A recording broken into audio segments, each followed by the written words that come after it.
Bonjour, aujourd'hui je vais vous expliquer comment construire la carte de votre restaurant.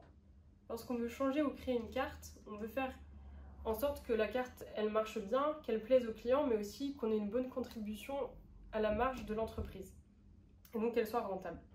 Mais on a souvent tendance à se positionner sur notre ressenti et pas forcément sur des vrais chiffres et des vraies données.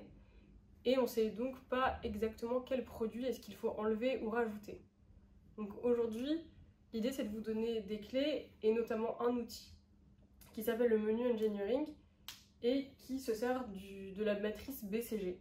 Donc en fait, on va créer un graphique avec en ordonnée ici la marge des produits et en abscisse les ventes. Il va nous falloir choisir une gamme de produits, par exemple les entrées, les plats ou les desserts, et se baser sur une période donnée, par exemple 1 mois, 2 mois ou 2 ans. Une fois qu'on a ces données-là, on va séparer en fait notre matrice en 4 cases.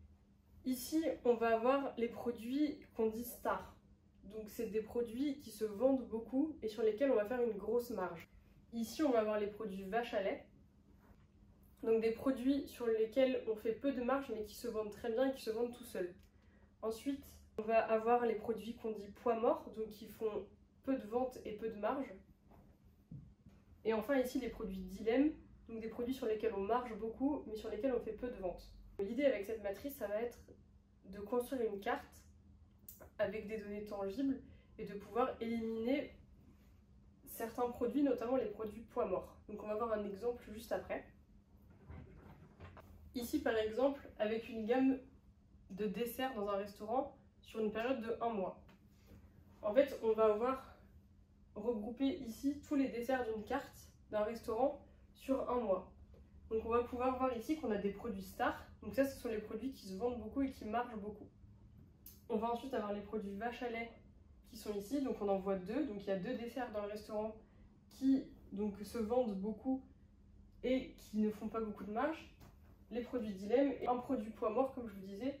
Pour mieux comprendre, on va essayer du coup de retirer tous les produits qui sont dans cette gamme-là, puisque ça ne rapporte rien à l'entreprise et en plus ça ne plaît pas forcément aux clients.